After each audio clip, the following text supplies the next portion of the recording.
বন্ধুরা, তোমরা কি কোনোদিন গ্রেটারের সাহায্যে মাছ কেটে দেখেছো? তো এমনই কিছু ছোট ছোট টিপস নিয়ে তোমাদের সামনে আমি হাজির হয়ে গেছি।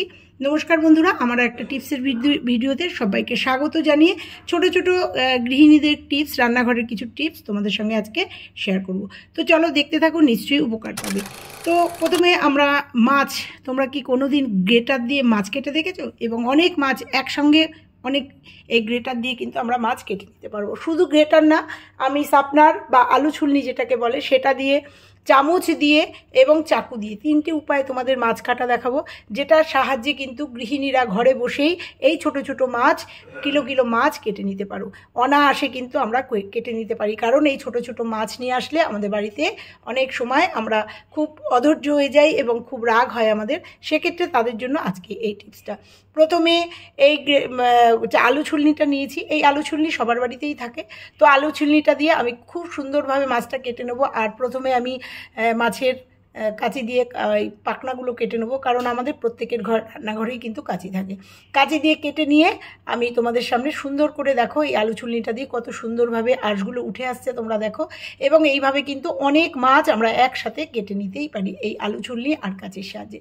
তো আমি তোমাদের 3-4টে পদ্ধতি দেখাবো, যেটা তোমাদের সুবিধা সেটা তোমরা করবে। তো দেখো, আমি কেটে নিয়ে এবার কানকোটা, তুতলিটার কানকোটা কাঁচির সাহায্যে কেটে নিলাম। তারপরে আমি পেটটাও কেটে নেবো, লেজাটাও কেটে নিয়ে সুন্দরভাবে এইভাবে কিন্তু মাছগুলো আমরা অনেক মাছ একসাথে অনায়াসে কেটে নিতে পারি। এরপরে চলো দ্বিতীয় পদ্ধতি দেখাই। এরপরে দেখাবো তোমাদের চামচ। আমাদের প্রত্যেকের ঘরেই চামচ থাকে, আর এই চামচের পেছনটা দিয়েও কিন্তু আমরা অনায়াসে মাছের আঁশগুলো সুন্দরভাবে তুলে নিতে পারি। তো মনে রাখতে হবে, মাছগুলো যখন আমরা কাটবো তখন কিন্তু একটু জলে ভিজিয়ে নিতে হবে, তাহলে কিন্তু মাছগুলো আমাদের অনায়াসে, ছোট হোক, এর থেকেও ছোট হোক বা এর থেকে বড় হোক, অনায়াসে আমরা কিন্তু এইভাবে মাছের আঁশগুলো একদম সহজ সরলভাবে কিন্তু তুলে নিতে পারবো, যেটা আমাদের কাছে খুব কষ্টদায়ক এবং অনেকটা সময়ের ব্যাপার। অনেকে নিচে বসে চেপে বসে মাছ কাটতে পারো না, তাদের জন্য কিন্তু এই পদ্ধতিটা ভীষণ ভীষণ ভালো এবং খুব উপকারী। তো চলো এইবার তোমাদের তৃতীয় পদ্ধতিটা দেখাই। আমাদের ঘরে গ্রেটার আছে, সবার কাছেই এই আলু চিপসার যেটাকে বলে, বা ছোট গ্রেটার যেটাকে বলে। এই গ্রেটারেও কিন্তু ডললে পরে সুন্দরভাবে আমাদের এই আঁশগুলো উঠে যায়, তোমরা দেখো। কারণ এই মাছের আঁশ ছাড়ানোটাই কিন্তু খুব কষ্টকর হয়ে যায়। তো দেখো, সুন্দরভাবে গ্রেটার দিয়ে আমি কিন্তু সমস্ত আঁশ তুলে নিয়েছি। এইভাবে এক না, একের অধিক অনেক মাছের আঁশ তোমরা এইভাবে তুলে নিতেই পারো। এইভাবে এবার চলো, এবার চাকু। আমাদের প্রত্যেকের ঘরেই রান্নাঘরে চাকু থাকে। চাকু দিয়েও কিন্তু সুন্দরভাবে আমরা অনেক মাছ এইভাবে আঁশ ছাড়িয়ে কাঁচি দিয়ে সুন্দর করে কেটে নিতে পারি এই ছোট ছোট মাছগুলো। কারণ এই ছোট ছোট মাছ অনেক নিয়ে আসলে একসাথে আমাদের খুব এই আঁশ ছাড়াতে অসুবিধা হয়। তো এইভাবে কিন্তু আমরা সুন্দরভাবে চাকু, গ্রেটার, আলু ছুলনি বা এই চামচের সাহায্যে সুন্দরভাবে কিন্তু আঁশগুলোকে একদম সুন্দর করে তুলে নিতে পারি, আর কাঁচির সাহায্যে কিন্তু সুন্দরভাবে আমরা মাছগুলোকে কেটে নিতে পারি। তো এই সহজ পদ্ধতিটা তোমাদের কেমন লাগলো অবশ্যই কিন্তু জানিও, এবং তোমরা বাড়িতে ইউজ করো। ভীষণ উপকারী একটা টিপস তোমাদের সঙ্গে আজকে শেয়ার করলাম। যে কোনো একটা উপায় ইউজ করলেই কিন্তু বুঝতে পারবে যে অনেক মাছ বাড়িতে নিয়ে আসলে পরে কত তাড়াতাড়ি আমরা খুব সহজেই মাছ থেকে আঁশ ছাড়িয়ে নিতে পারবো, আর কত সহজেই আমরা মাছগুলোকে কেটে নিতে পারবো। তো চলো এইবার তোমাদের দেখাচ্ছি মাছটা কাঁচির সাহায্যে থতমাটা কেটে ভেতরের কানকো টানকো সব ফেলে দিয়ে পেটটা কেটে নিয়ে চলে আসবো। এবার দেখো, যেখানে মাছ কাটি সেখানে নিচে স্ল্যাবে বা নিচের মেঝেতে প্রচুর পরিমাণে আঁশ পড়ে থাকে। সেই আঁশগুলোকে আমরা তুলে ফেলে দিলেও কিন্তু সেই মেঝের উপরে একটা আঁশ লেগেই থাকে, স্ল্যাবে লেগে থাকে। সেই স্ল্যাবের থেকে এই আঁশগুলো, কিছু কিছু আঁশ ওঠে না। আমরা যদি এখানে খবরের কাগজে পেটে নিই তবুও কিন্তু কিছু আঁশ ছিটকে চলে যায়, সেই আঁশগুলো কিন্তু এভাবে লেগে থাকে আর দেখতে খুব বাজে লাগে। তো এই আঁশগুলো শুকিয়ে গেলে কিছু আঁশ উঠে যায়, কিন্তু তারপরেও কিছু আঁশ কিন্তু একদম লেগে থাকে, সেগুলো তোলার কিন্তু কোনো উপায় থাকে না এবং দেখতে কিন্তু খুব খারাপ লাগে। সেক্ষেত্রে একটা ছোট্ট টিপস তোমাদের সঙ্গে শেয়ার করছি। একটুখানি পেস্ট নিয়ে নেবে, যে কোনো টুথপেস্ট নিয়ে নেবে। একটুখানি পেস্ট নিয়ে তার মধ্যে একটুখানি লেবু, একটা পাতি লেবু বা যে কোনো লেবুর রস দিয়ে জাস্ট এটাকে একটুখানি ঘষে নিতে হবে। এতে আমাদের এখানে মশা মাছি পিঁপড়েও হবে না, কারণ আষ্টে গন্ধতে অনেক সময় মশা মাছি হতে পারে। তা লেবুর গন্ধে আর পেস্টের গন্ধে মশা মাছিও যেমন হবে না, পিঁপড়েও যেমন হবে না। স্ল্যাবটা পরিষ্কার হয়ে যাবে, জীবাণুমুক্ত হবে, তার সাথে আষ্টে গন্ধ তো চলে যাবেই। এবং প্রত্যেকটা আঁশ তোমরা দেখো অনায়াসে কিন্তু এই আঁশগুলো আমরা রিমুভ করে ফেলতে পারবো এক চান্সে। একটুখানি ডলে নেব, আমার স্ল্যাবে হোক তোমরা মেঝেতে হোক, যেখানে এই আঁশ যদি এরকম লেগে থাকে, দেখতে বাজে লাগে, সেক্ষেত্রে তোমরা এই টিপসটা ব্যবহার করবে, ইউজ করবে, একদম অনায়াসে কিন্তু তোমরা এই আঁশগুলোকে তুলে ফেলতে পারবে। তো দেখো আমি ভালো করে একটু ডলে নিলাম, তারপরে একটা ন্যাকড়া দিয়ে ডলার পরেই তোমরা দেখতে পাচ্ছ ন্যাকড়ার উপরে সমস্ত আঁশ কিন্তু উঠে আসছে। একদম অনায়াসে কিন্তু অনেক কঠিন কাজ আমি সহজ করে তোমাদের দেখিয়ে দিলাম। দুবার মুছে নিলাম, তাতে আমার স্ল্যাবটাও পরিষ্কার হয়ে গেল এবং জীবাণুমুক্ত হলো এবং আমার আঁশগুলো কিন্তু সব উঠে আসলো। তোমরা দেখলে অন ক্যামেরায় একদম ফাইনালি পরিষ্কার করে আমি স্ল্যাবটা দেখিয়ে দিলাম। কিন্তু রয়ে গেল আমার হাতের মধ্যে আষ্টে গন্ধ। এই আষ্টে গন্ধ সাবান দিলেও কিন্তু ওঠে না।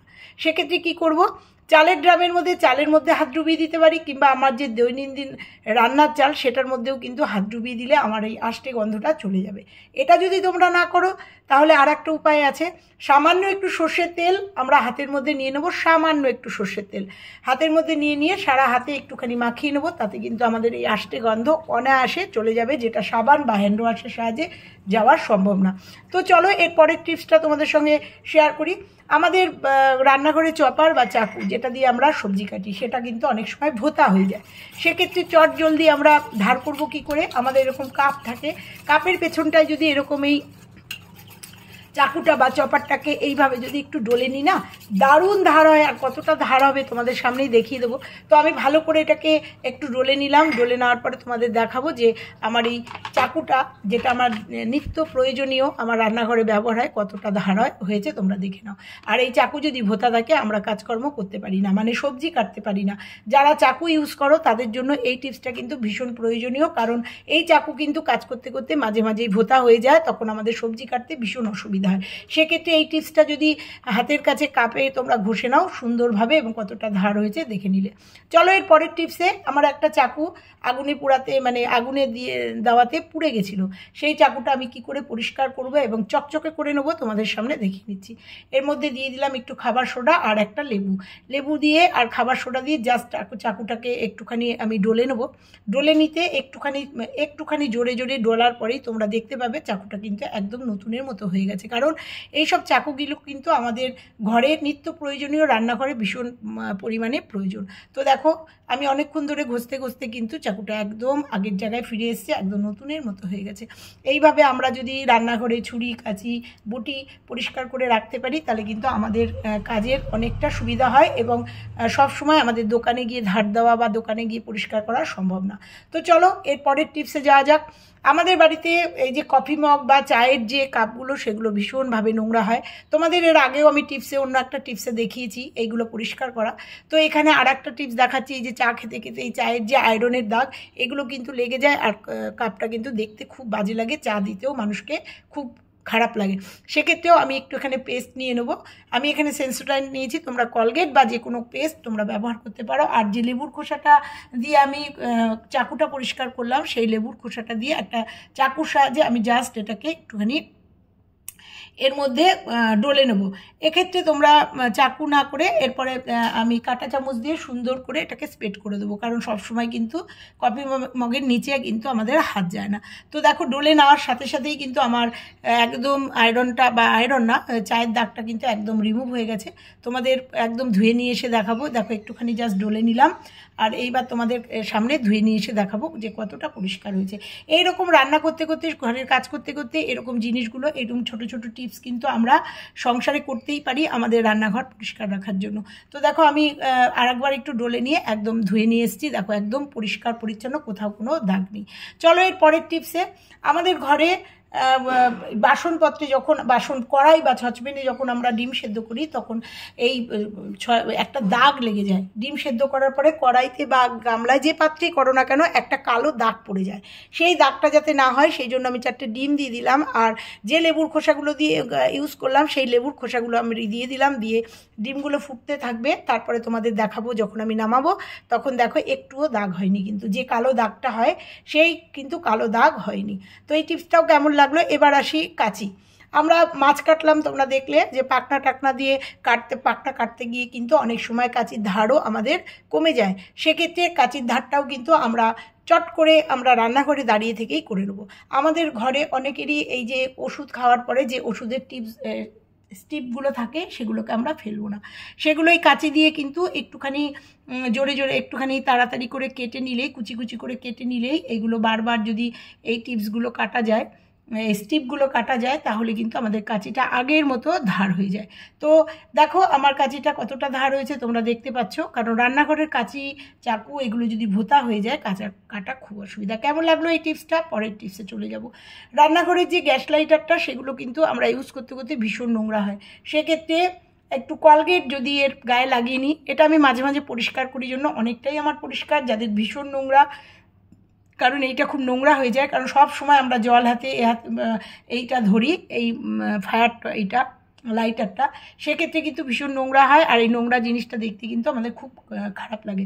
সেক্ষেত্রে একটুখানি কলগেট দিয়ে একটু ফেলে দেওয়া বাতিল হওয়া ব্রাশ দিয়ে একটুখানি ডলে নিলেই কিন্তু, না এখানে জল দেওয়া যাবে না, ডলে নিয়ে একটা টিস্যু পেপার দিয়ে মুছে নিলেই কিন্তু একদম নতুনের মতো হয়ে যাবে।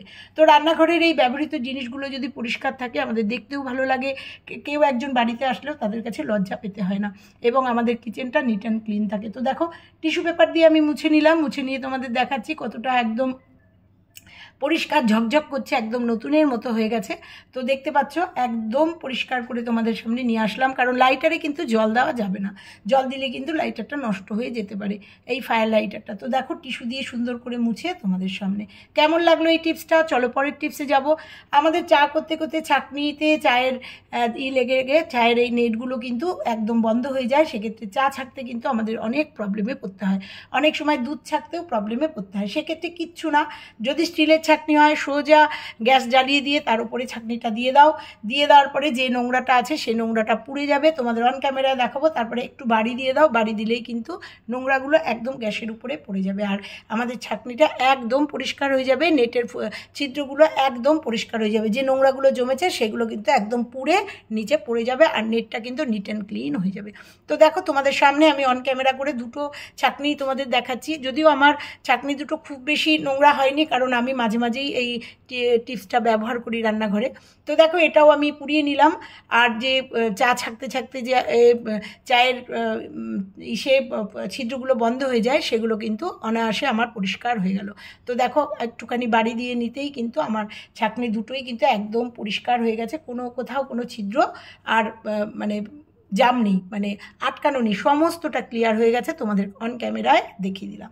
চলো এবার তোমাদের আর একটা টিপস দেখাবো। রান্না হয়ে গেছে, রান্না হয়ে যাওয়ার পরে আমরা রান্নাঘরটাকে একদম পোকামাকড় থেকে দূরে, কারণ রান্না যেহেতু করি সেহেতু সেখানে পিঁপড়ে, মশা, মাছি, আরশোলা হতে পারে। নিমাইল আমাদের প্রত্যেকের ঘরেই থাকে, নিমাইল না থাকলে ডেটল দিয়ে করবে তোমরা এই কাজটা।